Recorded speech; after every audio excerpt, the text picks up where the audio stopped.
future of work, attracting and retraining talent in our industry. Panel discussion. I'm going to invite a most aptly positioned moderator for this, the Worldchefs Young Chef Development Committee Chairman, Mr. Alan Oriel, the young man. And if you could join me on stage, Alan, and then you can introduce your panelists. Test, test. Thank you, Andy. Hi, everybody. Good morning. Isn't it great to be at Congress? Isn't it fantastic? All right. We're going to have a really great discussion today. The future of work, and our particular discussion is about retaining talent and keeping it in the industry. We have some amazing panelists with us. First of all, the lovely Ilham Buklin. Please come up and join us on the stage. Buluki. Yeah, she's with the panel, and she's working with, she has an MBA. She's working in the hospitality of the Emirates at the Academy of Hospitality. And she's going to talk mostly about education and how we're going to retain talent. Also, John Law's with us. He's from HOSCO. He's the Director of Strategic Partnerships. Please come on up, John. John has a presentation for us, and Frank Bordoni is with us as well. Frank, come on up. He represents the industry. And of course, Dale Lyman. Dale Lyman's with us from Australia, from William Anglis College. And Dale represents the chefs in all of us on this panel. Yeah, anywhere you like, guys. Anywhere you like. I'm going to be very cheeky, Alan. Can I be cheeky for a minute? Yes, please. I just want to explain about Ilham Buluki. Ilham is a young Emirati lady that I've known for 10 years plus, who studied at the Emirates Academy of Hospitality Management and now works at the Dubai College of Tourism as a lecturer in hospitality. She's an Emirati lady that took the challenge to enter hospitality. So she, for me, is the pioneer, as I call the young Emirati people like Ilham. And for a young lady to enter into the hospitality industry within the United Arab Emirates, it's very challenging, both culturally and also from your family. So she is brave, and she is a shining example of what her people are doing for their people here in the United Arab Emirates. Thank you. Thanks very much, Andy. Big round of applause. Congratulations to all of you for being here, and especially you. And I'm really excited to have all of you on the panel. I know that John's going to have a presentation, and he's going to help us set up the conversation that we're going to have. But I posed 5 questions to this group. One of them is about COVID and how the industry is going to recover its reputation, where it can, and how to build a career again within the industry now that COVID's affected us all so much.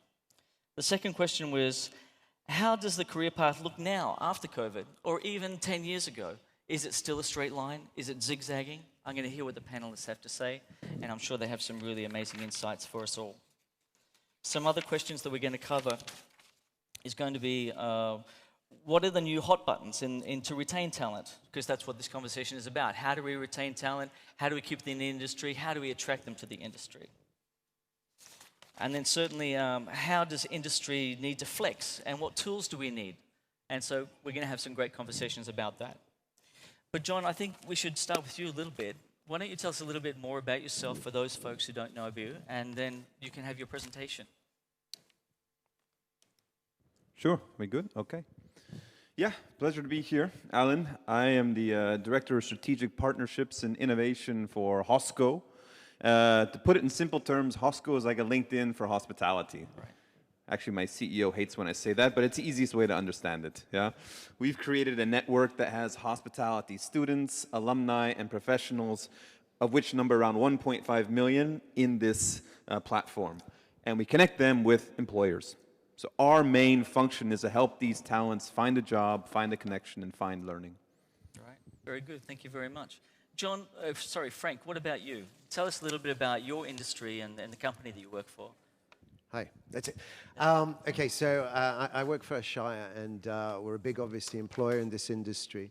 I think it's a really great topic because I think there's been a revolution in the way that we need to work and look after our talent, and particularly moving forward. So I'm really interested in getting involved in that. Yeah, because all of them are replied to the questions I had, so I'm very eager and keen to see the responses we're going to have from the audience. And I think the perspective is going to be super interesting. So Dale, you're a lecturer in probably one of the finest colleges in Australia, in Melbourne. Oh, hi, everybody. We thought we were having a private conversation. Hello. So Dale, your perspective, you're working with young people every day. Industry has changed. What have you seen changing in the industry, and in particular with training? So training is changing. I think there's a bit of a revolution. I think it's pretty generally expected or regarded now that teachers aren't sort of the font of information that stand there and try and fill up the empty vessel of the student. We need to work with the student. We need to help them construct their own knowledge and help them actually build their own knowledge. So, we sort of call that constructivist approach, and we're using lots of different pedagogy to sort of bring that around. Fantastic. We're going to talk more about that later. And Elam, about you, a very interesting perspective about locally. What's happening here might be different to globally perspective. Do you think it is, or you think it's the same? No, definitely. I mean, when I started working at the Dubai College of Tourism, right at the start, I was tasked as an experiential learning manager, which connects the students with not only the industry, but also internships and really the practical experiential learning that they gain. I started in COVID, which was great because I got to see, 2020 versus 2021, the let's say, industry interest in recruiting students, whether for internships or full-time employment. So there's been a few trends that hopefully we'll discuss as Absolutely. the time goes on. I'm really keen to talk to you about how internships have changed. They've certainly changed in the 2 different countries I've been working in recently. And so we can talk about that in more detail. John, would you like to make your presentation? All right. Because I think it'll set us up for the rest of the conversation. Okay, let's do it. I'm going to kind of wander around here a bit because I don't like to be stuck behind a platform. But yeah, once again, thank you for the opportunity to be here. Thank you to Ragnar for the kind invitation. And it is my first Worldchefs Congress. I am a newbie. And as you can tell by my dress, I am not a chef in any way, shape, or form. I'm not even that good of a cook, actually. And my palate is probably limited because I'm originally from the middle of nowhere in the United States. But I do understand one little niche, and that is attracting and retaining talents into the hospitality industry. And the reason I understand that is because I represent the company Hosco. Now, you may not know Hosco, but we like to say we're the home for hospitality because we have 1.5 million talents on our platform. And as I mentioned earlier, these are students from hospitality and culinary schools, many of which are World Chef members. These are alumni from those same schools, and these are companies. And what are the companies trying to do right now, guys? Get more talent. Get more talent. We've been talking a lot about sustainability, and we'll continue talking about it, as well as plant-based foods. But the other huge issue the industry is facing right now is manpower shortages. Who cares if you have a plant-based menu or not if you don't have people to serve the menu? Yeah? So Hosco's role in this whole thing is to understand what's happening and to help you understand what the talents are looking for and the employers. But before we can do that, we got to talk about this guy, who everybody knows and loves, right? Aren't you sick of this graphic? Can I get a hell yeah? Hell yeah. I am too. And you know what? Thankfully, let's hope, to God's sake, that it's not going to be so much of an issue anymore. But it was an issue in the past. So Hosco, we also gather research from all of these members we have, and we do something called a talent trend report. And in 2021, that report said that guy put 120 million direct travel and tourism jobs at risk, and 60 million jobs need to be filled. 60 million. How many World Chefs schools do you have, Ragnar? Okay, we're going to need a couple more, please. Yeah? 60 million jobs. Now, the highlights to this are that employers are hiring again, thankfully. 47%, according to our survey with our employers, said they're hiring. 64% plan to reach a pre-COVID headcount by Q3 of 2022. But there are lowlights, too. 27% do not expect to get back to pre-COVID staffing levels until Q1 of 2023. And again, that lovely number, 60 million professionals need to be hired. So we are facing a crisis of manpower shortage here. And it's not Europe, it's not Asia, it's everywhere. Every continent, every country is having this problem. So we really need to be asking ourselves, what are the talents looking for? And what are the trends? Now, why should we care about trends? Guys, trends come and go, right? But you know who's really susceptible to trends? Young people. They really cue into it. In fact, those trends are often set by the young people. So let's look briefly at the 3 major trends that those young people are asking for right now. Technologies, something called sustainability. I know you've never heard of it, totally new concept, but it's called sustainability. And the Great Resignation. First off, technologies. Now, when I say technologies, I'm sure you're thinking of robots. Yes, robots that are going to take all of our jobs and put us all out of business, right? No, not those robots. These robots. Robots of automation. What happens when employers can't hire, when they can't find the talents they're looking for? Well, they turn to innovation. And while these concepts of robot waiters and whatnot really seem to be sci-fi, it's not so sci-fi anymore. What you're seeing here is a project from the Hotel of Tomorrow. And they envisioned the idea of a deconstructed restaurant that said, you know what? Why does food have to come to you where you're sitting? What if you can be anywhere and the food can come to you? We don't need benches and chairs and tables if we have robots. And of course, those robots are easily hireable because they're easily manufacturable. I'm sure in other presentations, other conferences, you've seen robot chefs doing mundane tasks, but it's coming. And the reason it's coming is because of the manpower shortages. Now, why should young talents care about this? They should care because their coworker could be a robot in the future. And you need to ask them, is that what you want? Because I don't think they do. I don't think they want robots as coworkers in the future. I think they want coworkers as coworkers. Because this is the people industry, and the young people, the students, the alumni of these schools, want to be around people. But the other technology that's coming is the Internet of Things, the IoT. And again, I'm sure it's a topic you've heard many times. But the funny thing about IoT is its data collection. And how many of you here are from Europe? Anyone raise your hand? Ragnar, quite a few. Remember GDPR? We all had to go through GDPR, global data protection regulations, etc. And the young people were, GDPR, data. Well, strangely enough, now data collection is being quite acceptable by young people. We've talked to the schools, and we've even seen projects done by Institut Paul Bocuse, for example, did a project. And young people were happy to sacrifice their data privacy in order to A, have a better guest experience, and B, have a safer and more healthy experience. So these technologies are coming into the industry, and there's 2 questions to ask. Is it going to be attractive or unattractive to the talent?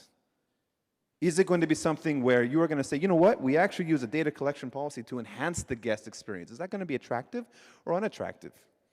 The jury is still out. The most important thing, however, is that when you are attracting young talents, you understand how to discuss technologies and their role at your establishments. Second one, as I said, sustainability. A lot of ways to be sustainable. Let me show you an example of one.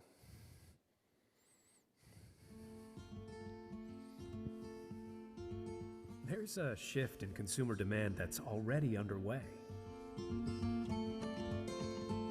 Will your kitchen team be in the driving seat, or will you be playing catch-up? Leading during this change requires a team who thinks differently about the role of plants in a 21st century diet, with the skills to match. Plant Forward Kitchen, a training program created by the Culinary Institute of America, will equip your team with contemporary thinking and plant-centric culinary skills to deliver sustainable and flavorsome plant-based offerings at scale.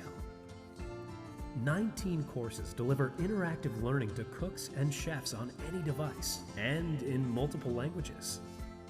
And because Plant Forward Kitchen is powered by the Lobster Inc. platform, managers can easily assign training, manage progress, and report on training performance and other analytics. Reframe the way your team thinks about plant-based cooking and lead the change with Plant Forward Kitchen.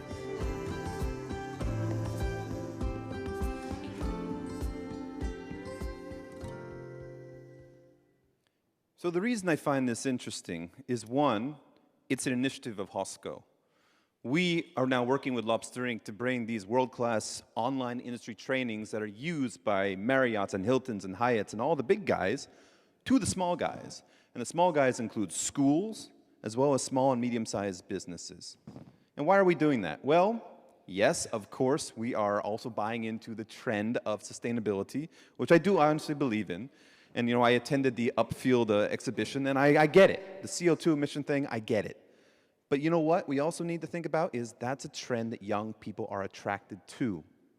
And so what as schools are you doing to say, we have a program like that?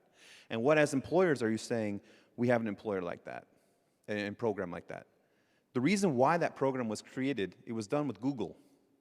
Google, that's not a restaurant. Yeah, but they have restaurants. Inside the Google company, they want to make a commitment to this initiative. And so they are providing the training and the knowledge to the staff to say, we're in it too. And I think that general awareness needs to come. In attracting a talent, you need to go to the talent trends, and a huge trend is just that, sustainability. You don't have to shift your entire menu to a plant-based menu. You don't have to completely rip down your school, make it a plant-based culinary school, but you have to show we care and we get it, because that is what the young people are looking for. Thirdly, and by all means most importantly, the Great Resignation. Just look at the headlines. Around the world, people are resigning from their jobs. Why? Well, there is no secret that this industry wasn't kind to young people, to young talents coming into it. Pay was bad, hours were long, work-life balance sucked.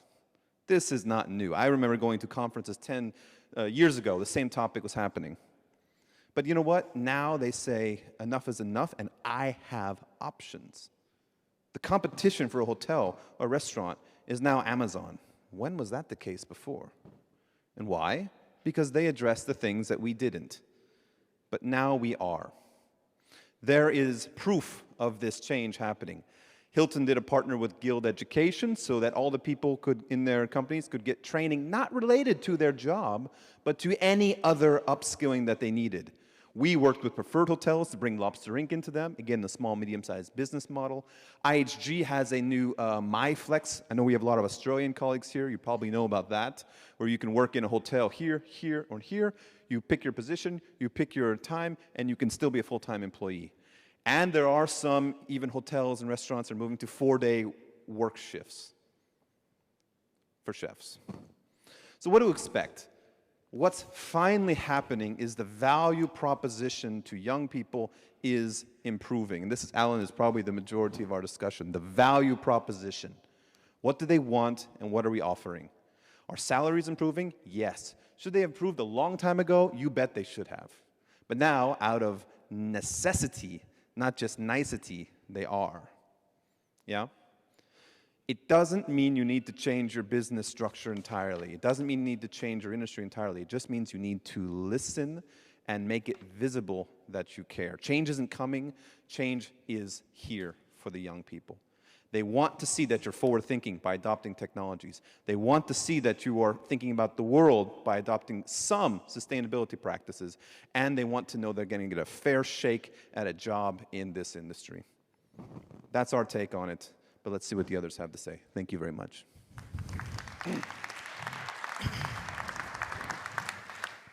So I think very true and very good points. What do you all think? You all agree?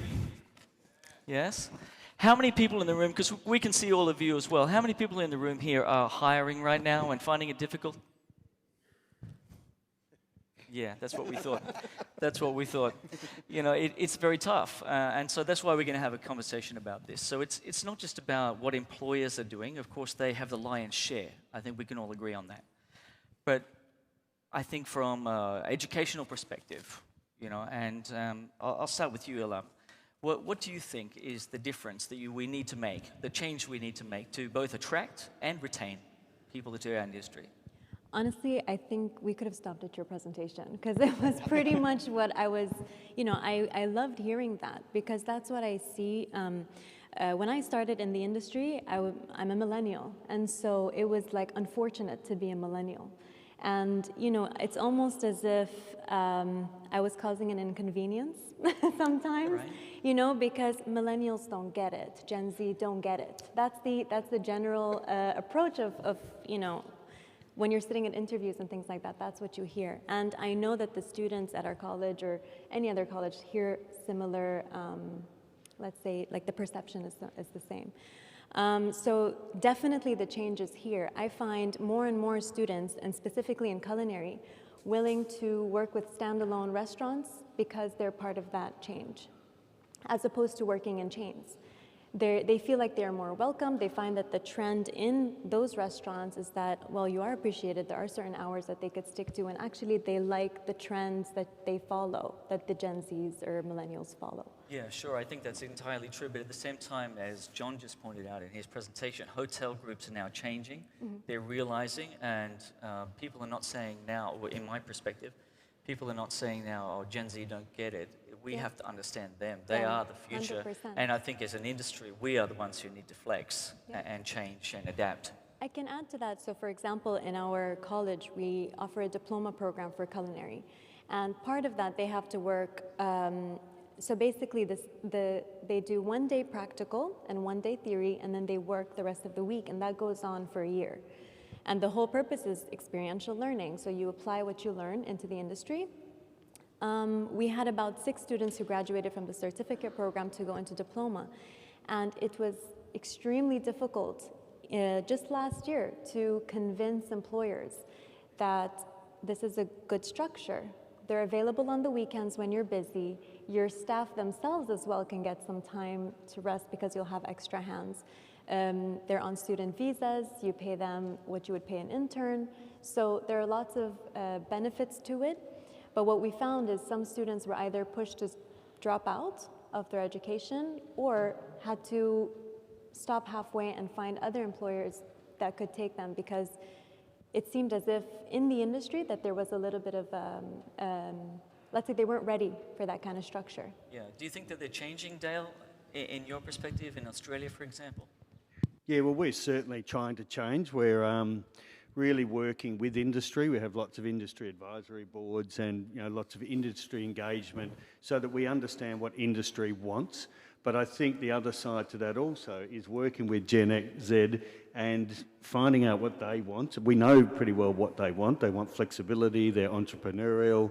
There's all these sort of skills that they're into, and we need to find different pathways and different avenues to train these students and work with industry so that we can all work together and provide a solution to. And there's going to be lots of different jobs coming up. Healthcare is a big one at the moment. So that's sort of 5% of fine dining that all us old blokes trained everybody for.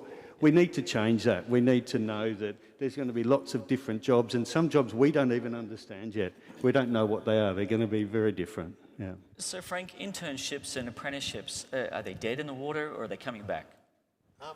I think they are coming back, and maybe not in the same way they used to be. And it's a huge loss that they died out, because apprenticeships and internships across the industry were a great resource. And then they sort of slowly died out, and whether it was funding or political or climate. But I think, the industry, as you were saying, has changed massively. So, when we were training, I'm old, it was quite abusive, I guess, in a way. And we wore it like a badge of pride, but it had its cost, It had its cost on mental health, on burnout, and so on. So I think it's great that sometimes it's the climate that's caused or sped up some of those changes. It's bodies like this at Worldchefs and great employers that have pioneered and pushed it forward, and all of us that have got behind it. So it's a good future, I think. And many new tools as well, don't you think? I mean, with certification that can be done online and things like that, with World Chef certification, for example. I know that you probably work with this area, right? Yeah, I think, we talked about, and certainly it was talked about post-COVID, and what do we do to be more attractive? People have a choice now. They're not feeling like they're trapped in a job, and you have to be attractive. And one of the big things they want is a career pathway. They want to know, if they come and join you, what are you going to give them? What are you going to do for them? Do they have a clear pathway? And recognition and reward is huge. So if you haven't got, and you don't have those facilities or those schools within your organization, you can reach out to other schools, partner with them. You know, the World Chefs digital badging is an amazing opportunity. It's internationally recognized. So to have access to that kind of thing and for people to wear their badges with pride, it changes the landscape of what you can deliver as an employer. Yeah, it does. As a body, we've done an amazing job putting this together, and I've used these tools as well myself at Disney when I was in Shanghai, and it's been a huge success. And I'll talk a little bit more about that later. I want to go back to you, Elam, if you don't mind, John. I know it's probably your turn, but I'll go back to you and just ask you a little bit about. Actually, I did my part. So. Right. I'm going to ask you a little bit about how is industry interacting with schools and educational facilities to create change, to adapt to what the needs are? I could say, for example, last year versus this year, at the college we hosted a career fair, which a lot of companies jumped on that opportunity to be there to interact with the students, because it really gives you a chance to just interview and hire. So it was a really great opportunity to be able to do that. So I think that part of it is very important still for institutes to do, to give students a chance to network, especially when they've been isolated for so long. I think, sorry, going back, you said more regarding the shift in... The shift in how the industry is relating to schools, and are they interacting with you to create curriculum to make change? Yes, so we find that the more we explain the purpose of our vocational schooling to the industry, that they are more willing to adjust their, let's say, HR policies and structures to meet us halfway. So like I said, there were definitely organizations that were very open to going to our 3 or 4 day working schedule for our diploma students, because at the end of that, they can recruit them full time, they've worked with them already, they know how it works. So that has shifted a lot in terms of being less strict about your HR policies and seeing the flexibility.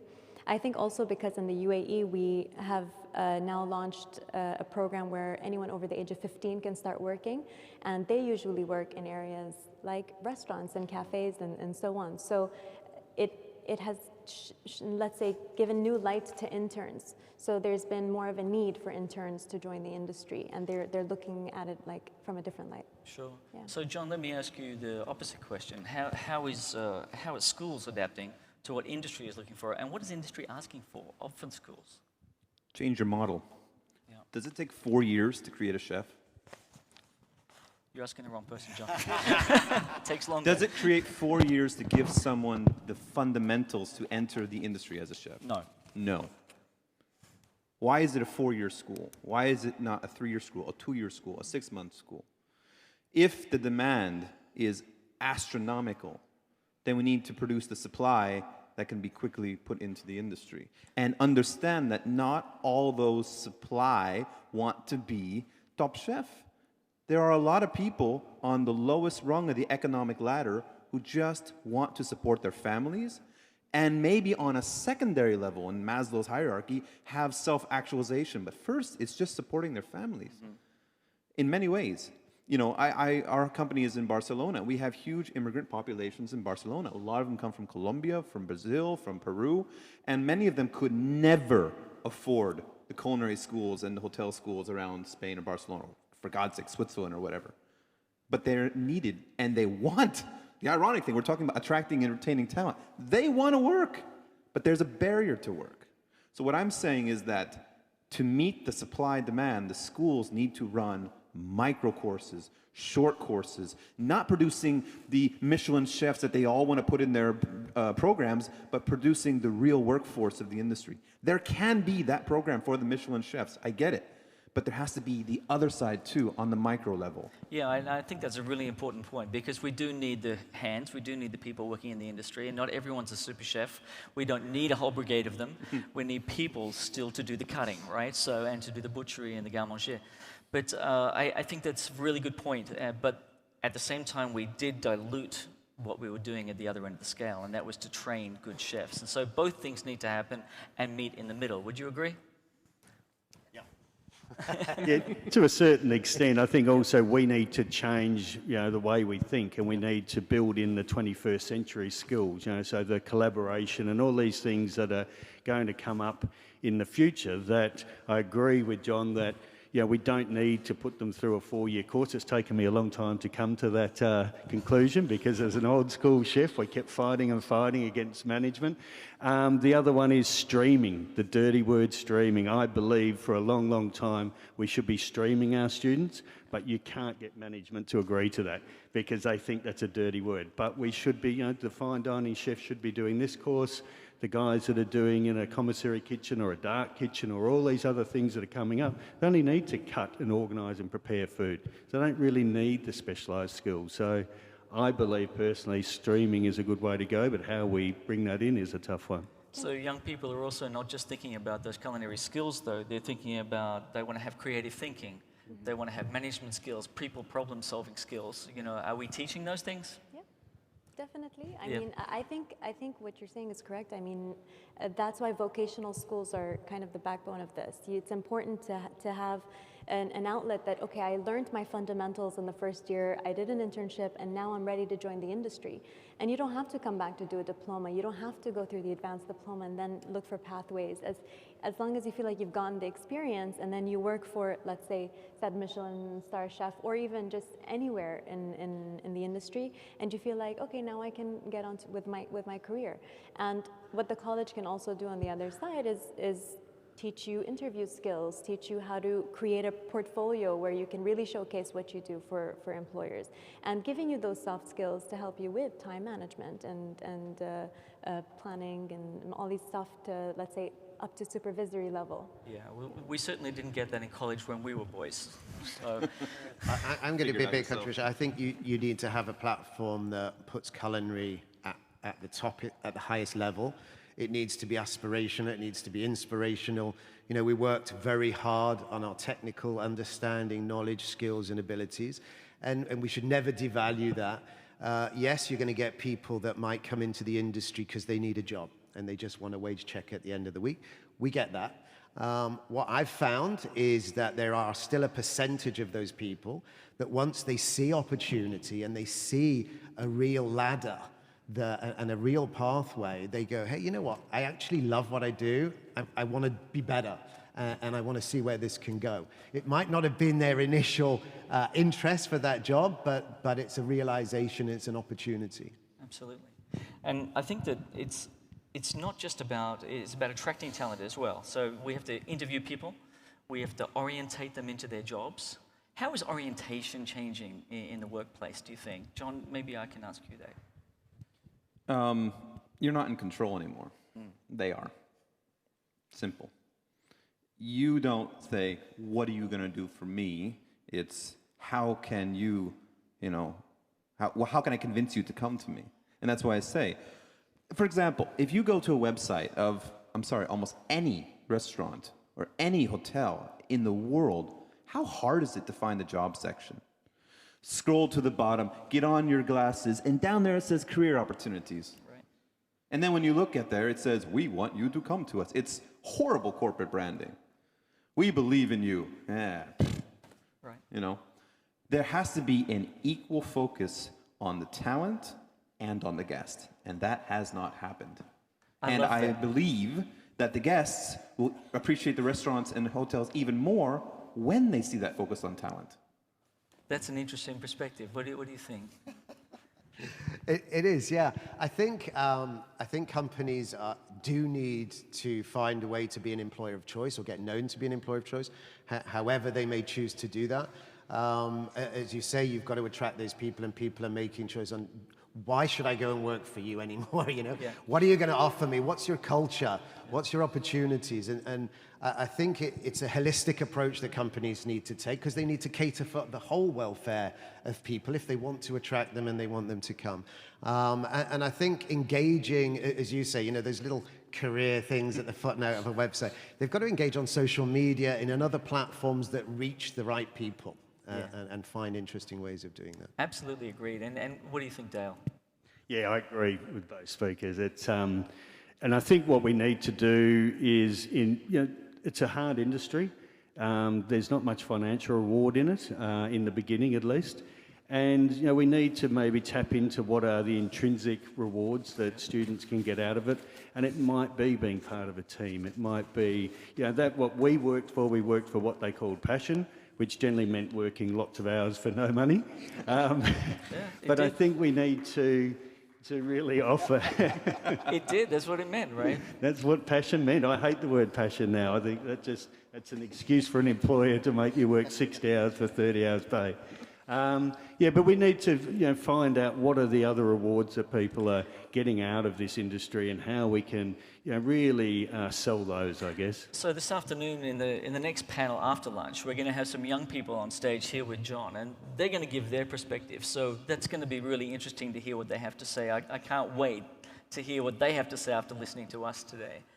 Okay, so I also wanted to talk about hot buttons in the industry and why are people going to stay? What's going to motivate them intrinsically, as Dale was mentioning? What do you think, Eli? Actually, as you were having that conversation, I remembered a chat I had with an entrepreneur who had his own business of, basically he has a restaurant that promotes healthy foods, but also they do meal plans and things like that. And he was really pitching it to me, even though in my mindset I was like, please take some interns, right? So he was really pitching it to me, and he said, we provide mental health days, we have celebrations on certain occasions, we give days off for very specific things that matter to the new generation.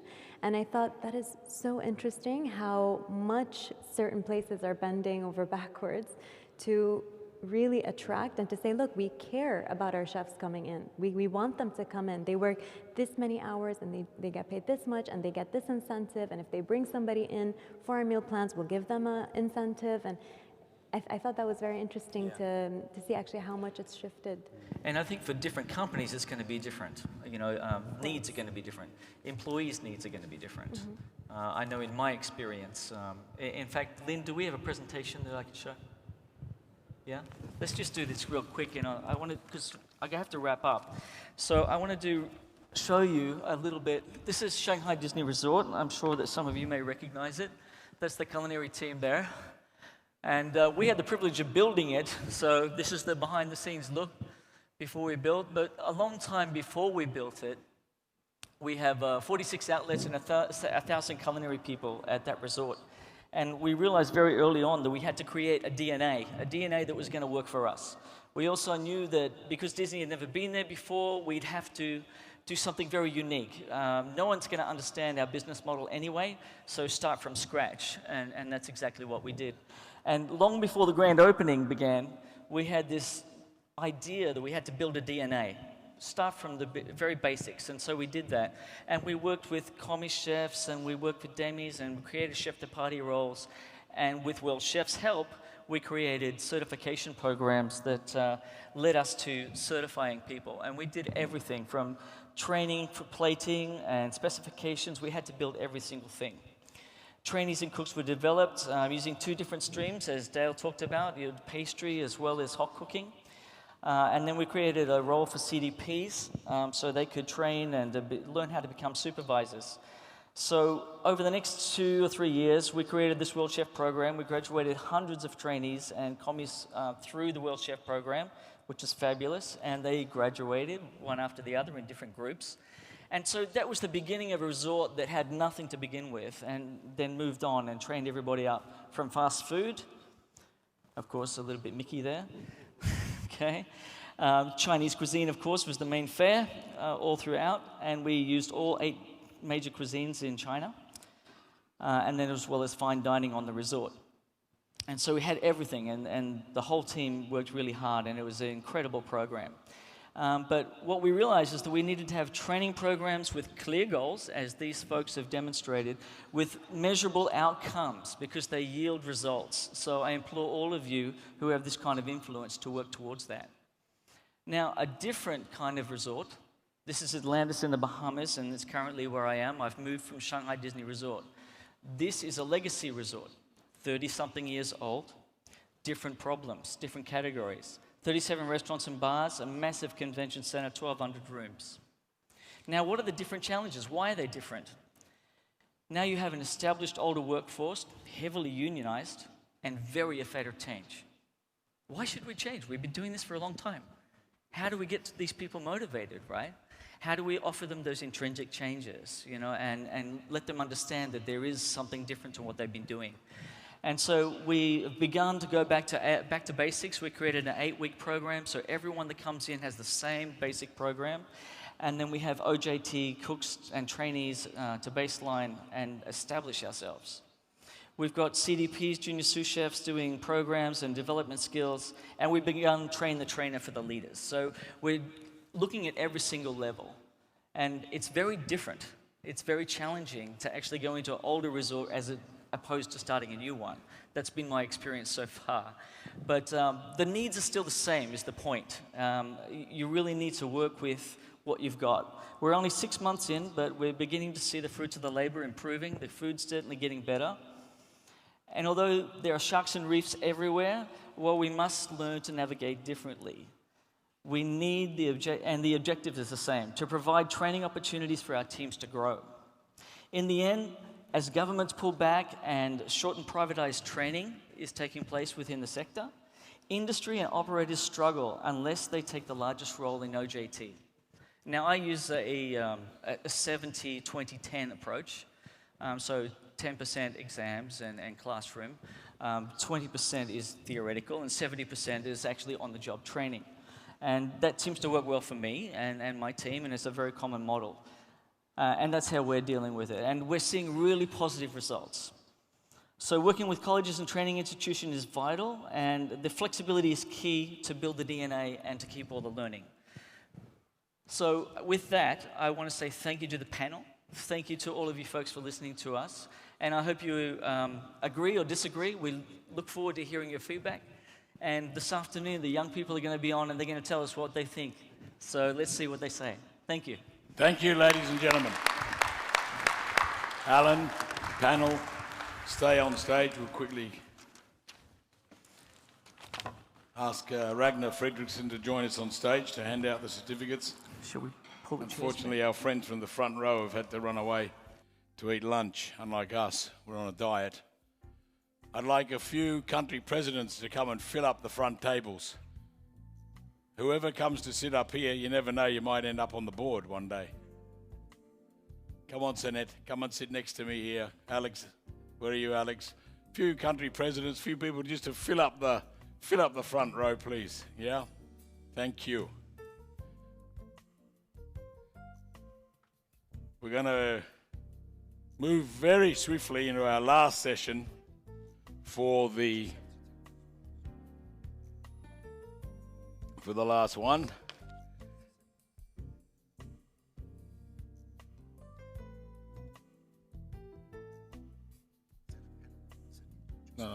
And then our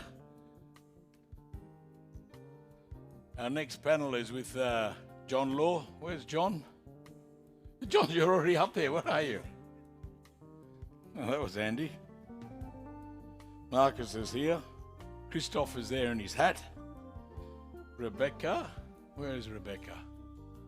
There she is. And Elvin. Half the man he used to be. Obviously, you don't go down to the markets like we used to, you know. Thank you very much. Thank you, Andy. Andy, just a quick word. Now we have the young chefs going to say their word, what they think. But just to remind everyone, in the afternoon, there is a breakout session. There is a educators forum. I know education is very close to everybody's heart. So from 2:30, we have a special session. We're going to continue the discussion, but really talking at the educators and the schools. So again, with John Law, we keep him busy today. So well, keep next that panel. John Law Thank guy you. busy. Thank you. Thank you. John, you'll be back. I'll adjust the chairs. Thank you. Right. While we adjust the chairs, let's play a bumper.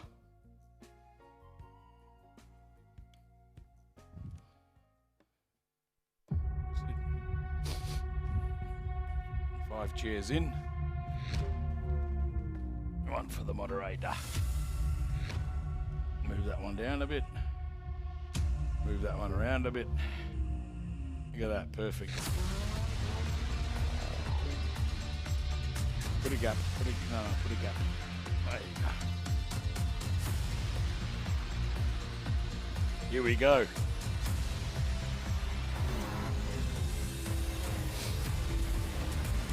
Have no fear, we have the lunch. The lunchroom will be open late today. Look at that new fresh face board. Excellent. I'll take all your names for future reference. Exactly. Without further ado, ladies and gentlemen, the last session before we break for lunch. Industry doing enough? Are we doing enough in young talent? We've just heard from Alan and his group. But what do the young people say? All the oldies are on the stage, so I'll get off. And John, you can come and explain yourself. Thank you, John. Welcome back. Good to be back. Okay, so what do the young people think? This is probably the most important, actually I think we're here, right? Okay. That's probably the most important thing to really understand behind all this. So let's have our panel join us. If you all could please come on stage, please. In no particular order, or no particular authority. Everyone is equal here.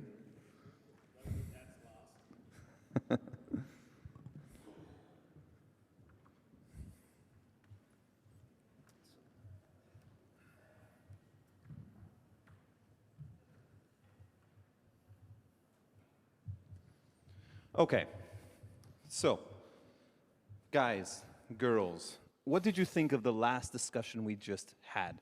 It sort of alluded already into the points we're going to talk about right now, which is what is the industry doing to invest, keyword invest, in young talent, and is it the right way? You know, are the young chefs resonating with what the industry is doing? Now, keep that question in mind. I would like you all to briefly introduce yourselves, and then we'll continue on to that discussion. Christophe, let's start with you. Well, good afternoon. My name is Christophe Mugel. I'm based in Singapore. I'm a chef by trade. Today I'm a serial investor in several businesses.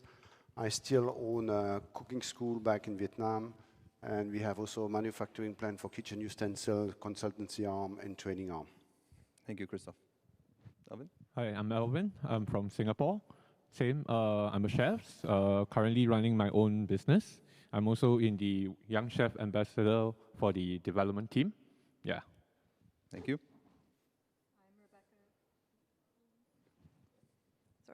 I'm Rebecca Van Bommel. I'm based in Toronto, Canada. I'm a Young Chef Ambassador on the Global Development of Young Chefs Committee, and currently I'm working in food sales. Thank you. I'm Marcus Hallgren. I'm the chairman of the education committee and also a very proud senior member of the global development team of young chefs. And I work like, in the ordinary, I work like a headmaster in the culinary school in Sweden. Great. And if I could ask in the audience, can you just stand up or clap if you are a young chef as well? I want to get a feeling if we are talking to the young or to the old. Anybody here? They went for lunch. Younger than 50? Good. For you guys out there, yes, thank you. Anytime you hear something that you agree with, I want you to clap. Can you do that for me? Can you do that for me? And frankly, even if you're not a young chef, I also want you to clap, okay? I want to see if the audience is agreeing also with what we're saying. Yeah? This is important. Christophe's a very important guy, and he needs to catch a flight to a very important meeting. So we're going to start with you, Christophe. Yeah? Thank you. One simple word. Describe in one word. What are young chefs looking for? Okay, I mean, it's a complex question, and I think it has somehow always been the same. Jeffrey, I take you back to your previous discussion panel. I think it was very interesting. And my take is change has always been there. We have to be real. Our industry has constantly evolved. We have never stagnated, okay? However, what's happening today is young individuals have aspiration, no more looking for inspiration. I'm looking for something greater than myself. Can your organization provide that to me? Today, it's not anymore about knowledge and skills. That is a given. I think it's about, as a company, what value proposition do you bring to me explain to me the why. Why are we doing what we do every day relentlessly? Why? If you're capable to explain that to me, I will then engage. Now, another statistic, especially in Asia, employee engagement is at a 10% low. 100 employees, 90 come to work to do the job. 10 are engaged. These 10 which are engaged get intrinsic satisfaction. And I presume, these 10% are the talented ones. And again, this morning I hear over and over talent management, talent acquisition. But what is talent? Tell me, explain to me. Do you have a scientific formula where we can identify talent? Because it's not about you say, I feel, I seen. And I will finish with that. You ask yourself, if the vision statement of your restaurant, and it's going to be a silly one, okay? We're going to tell people we want to climb a tree. Are you going to hire a horse or are you going to hire a squirrel? Think about it. Thank you. Elvin, Rebecca, everything from talent, sustainability, all these, let's call it corporate talk. Is it just corporate talk, or do you really resonate with what he is saying, what Christoph is saying? I mean, be honest. I mean, so many platitudes get expressed in different conferences and events, but does it really resonate with you? Elvin, let's start with you. I think for young chefs, seriously, like what Christoph have mentioned, what are the value if they stay with you? What kind of opportunities will they be exposed to? Because a lot of time where they go, like you say, they become a cook. And what are the other opportunities besides being a cook? You know, it was never mentioned to them. And a lot of time they get bored with what they are doing. Youngsters nowadays are so IT savvy that they actually research and they do a lot of things. They know too much before they can actually learn something. So they are really opportunities. They really want opportunity that they want to learn more, they want to see more, they want to experience more. Yeah. Learn, see, experience. Not cook? They are cooking every day. But it's interesting you said learn, see, and experience first. Rebecca, what do you think? I think at the core of it, young chefs are looking for the value in every opportunity. So if they can't immediately see the value in what they're doing, they're not going to be engaged in doing it. It's like you said, 10% are engaged because the other 90% don't see the value in the day-to-day activities. They don't see the big picture of the long run. They want, immediate gratification. They want to know why they're doing what they're doing and how it's going to help them. And, are they enjoying what they're doing in this moment? They want to see the direct value. Oh, yes. Good. And a quick follow-up to that, Rebecca. Do you buy into the mantra that was so long in our industry that, you know what, you're going to sweat, you're going to work long hours, you're going to work on weekends, you may even sacrifice a family life to get where you want to go? Would you or your colleagues really buy into that now? They warned me that on my very first day of culinary school, they said, if you want Christmases off to spend with your family, if you want to have Valentine's Day off to spend with your boyfriend and girlfriend, get out now. This is not the industry for you. And that's just kind of been accepted because it's how it's always been, but it doesn't have to be that way, and it shouldn't be that way. Can I get another applause for that? Marcus, I saw you shaking your head in disgust and probably agreeance. What do you think? Yeah, I do agree. I would like to say you asked for one word in the beginning, purpose. You need to create this for the young people because they really need it more and really, really bad what we had when we were young once in a while. But you have to take care of the youth. You really need to listen to them, and I really mean listen to them. Let them speak freely from their heart. Don't put any questions, any thoughts in their minds. Just listen to them. Purpose. Christoph, does purpose equate to money? No, I have purpose. Purpose has nothing to do with money, and I think it's an interesting question because when I teach entrepreneurship at the university, and when I ask people, I say, "What's your end in mind?" People tell me, "I want to make money." Then I say, "Don't open a business." and that brings me to the next topic, and it's very interrelated. Is I think every human being, and correct me if I'm wrong, we have basic needs. And the basic needs, you like it or not, you have to make a living, correct? Is anybody rich enough out there when you're born you can say, I live the rest of my life without making a living? We need to make a living, correct? The second big fundamental needs is in the process, we like to be loved. Our industry is not a very loving industry, not a caring industry. But we are saying we are in the hospitality, you know, but we are very harsh and very brutal. So remember, living, loving, and in the process, people want to learn. They want to grow. They want to become greater than themselves. And they also aspire to leave a legacy. And I think that's the fulfillment of any human being. Elvin and Rebecca, if I said you have 2 job offers, offer number 1 is you can live, love, and learn in a nurturing environment and have a standard wage. And offer number 2 is the old school way, but 3 times more the wage. What do you take? If for me to restart everything again, I will still go the hard way because I'm enjoying the fruits now. But for the younger generation, they will choose the easier way because they are being exposed to so much of those in Instagram, you know, celebrity chef lifestyle and things. They want it fast. You know, that's why I mentioned they already know what they need to know before they come to work. So to show them to work daily job is difficult because they don't find the passion anymore. That's why they don't see the value of that. That's what Rebecca said. It's a day in, day out job to them. You know, end of the day. They want something more interesting. They want something that feel that it's a value. I think that's what most people would pick now. Rebecca, offer number 1. Yep. Thank you. Offer number 1, job as is, 3 times more salary. Offer number 2, job in living, loving, and learning, but less. Which one do you take? If this was one of my first job offers and I didn't know what I know now, I would have picked the more money, for sure. Interesting. But having been through it and knowing what I know now, I would pick the more nurturing environment for a better quality of life. Quality of life. And how do you define quality of life? Good work-life balance. Yep. Biggest thing. Yep. And to entice somebody with a good salary and give them a horrible working environment, it's not fair to both parties, because let's say you take option A, which is the living, loving, and learning.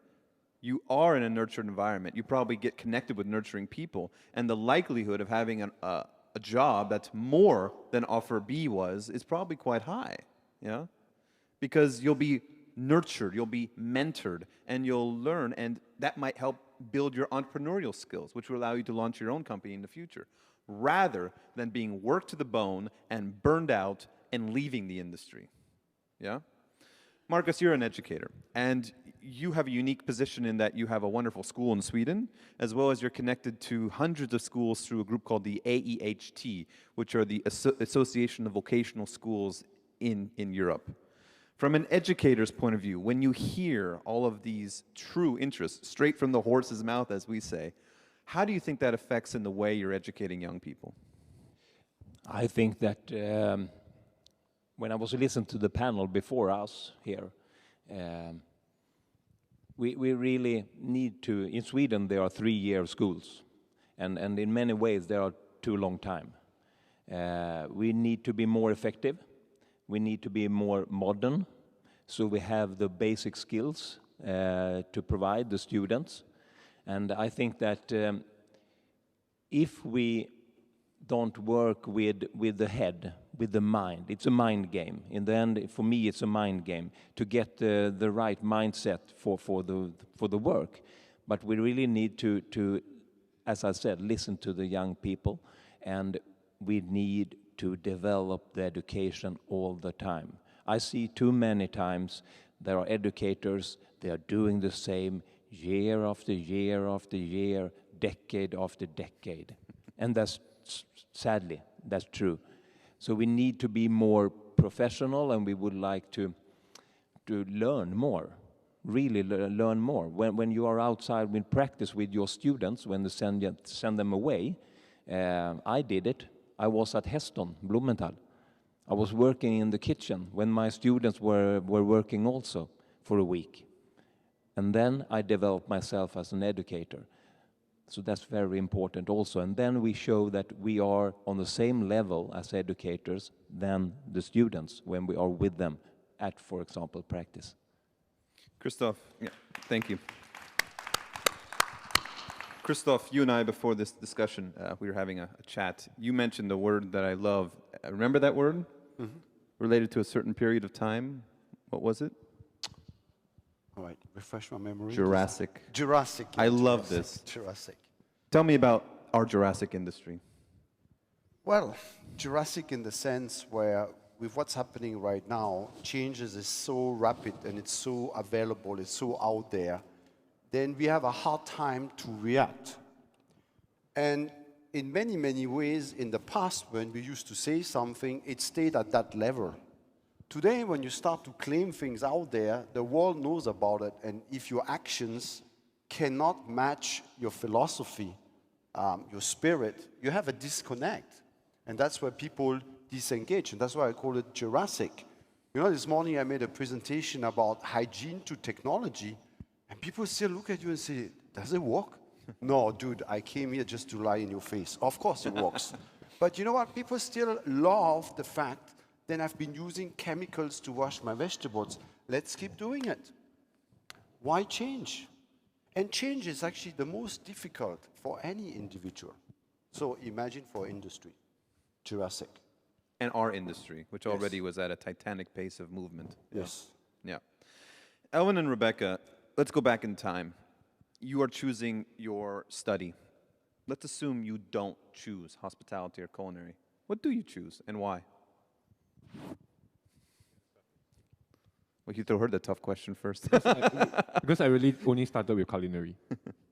Please go ahead, Rebecca. If I'm being honest, this sounds That's what we bad, want. but probably something that makes a lot more money. Why? I mean, I have the passion, that's why I'm in this industry, but at the end of the day, passion doesn't pay the bills. No. And especially with, you know, rising costs and how things are today, it's essential to be able to pay your bills, so. And what would that industry maybe have been? Would that have been a doctor, a lawyer, a chemist, a businesswoman? Yeah, probably One of those. Interesting. Elvin? Probably a doctor or scientist. Mm-hmm. It's the earning industry now. Mm. Yeah. And doctor, you know, I've traveled all around the world and I visited a lot of these schools, particularly in Asia, and it was always the parents.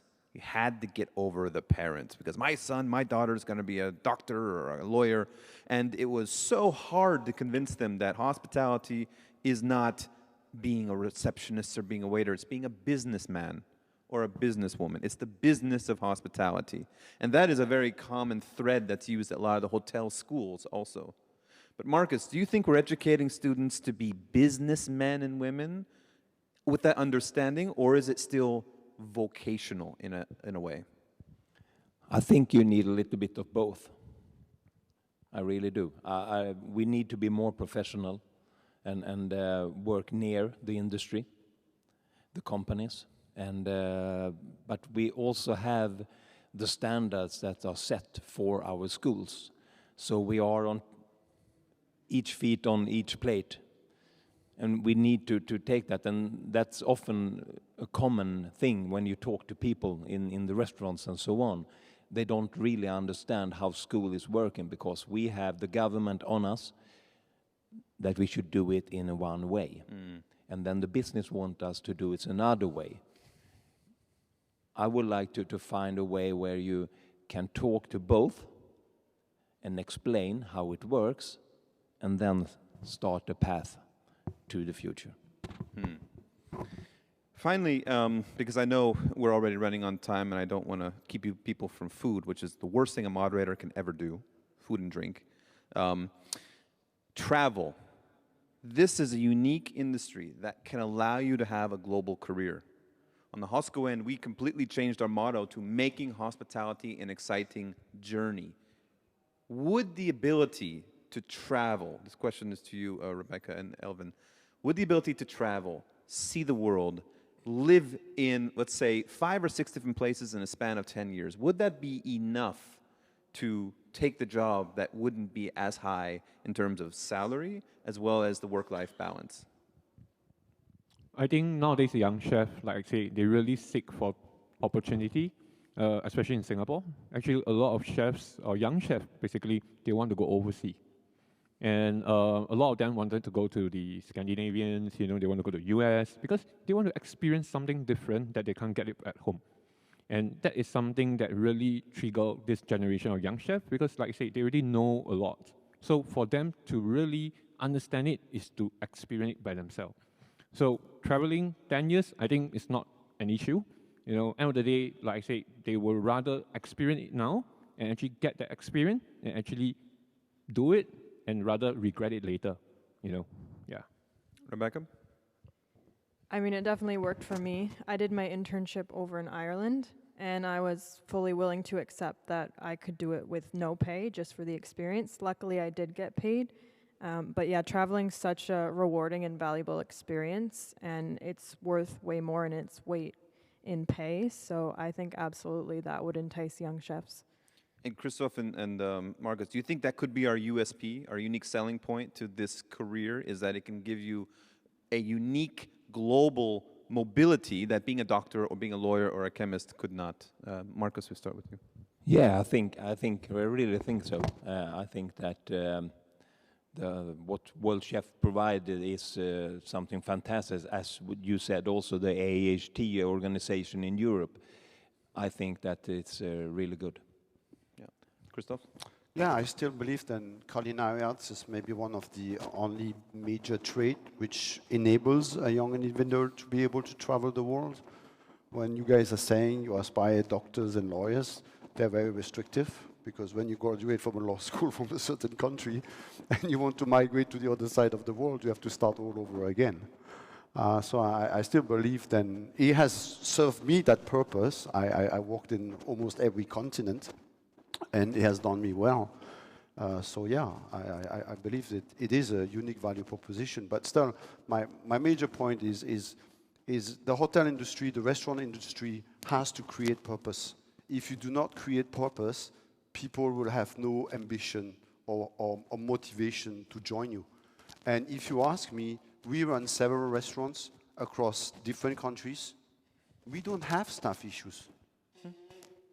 We don't. But we create purpose. And we have a very strong culture and philosophy in our enterprises.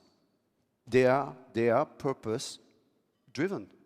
And people don't come to do a job. And what happens is the business is successful, and what we do is we reward accordingly at the point of time. You know, today nobody wants to wait for a bonus in December. And that tackles your point, Rebecca, because, you know, the business model has to come along. We pay bonuses every month. We meet the budget, that's it. X amount goes back to everybody. So you become part of the enterprise. And again, Marcus, to come to your point, I used to own a huge culinary school in Singapore, and I challenged the government in every form and shape. And he got me into trouble. I said, never mind. Let's change the system because you are not sustainable. And I think if you come with a sound idea, people will listen. People will listen. Otherwise, they know. If you go into the wall, they will go into the wall with you.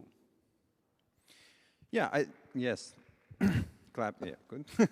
I think overall we need to understand that people who enter this industry are risk takers because it is not a linear career. Would you agree? It's not just, okay, Dad said I should be a doctor. I go to the doctor school. I become a doctor. I buy my house. I get my dog. I have my kids, and I die. It's not that, right? But I think there is a lot to entrepreneurship and risk-taking that schools and even industry can say, the reason you like this is because this is who you are. This is your personality type. I'm from Nebraska, of all places, middle of nowhere in the United States. But I was, I know, seriously. But I was always eager to see the world. And so I chose hospitality for that reason. I studied in Switzerland. I went to Thailand. I lived in India. I have a Polish wife. I was that personality type. And I think that the young generation are also those personality types. And that this is the conduit to have that kind of a life. But as Rebecca, you excellently said, you still need to have a sustainable, and not talking planet, but financially sustainable career too. So we can balance what the industry already has, which is global opportunities. We can adopt policies such as doubling down on plant-forward initiatives to meet the trends and needs of the young people, but we got to pay them a living wage. Absolutely. Very good. I'd like to thank you all for your participation. Thank you for the audience. Thank you. And thank you to World Chefs. Thank you, John.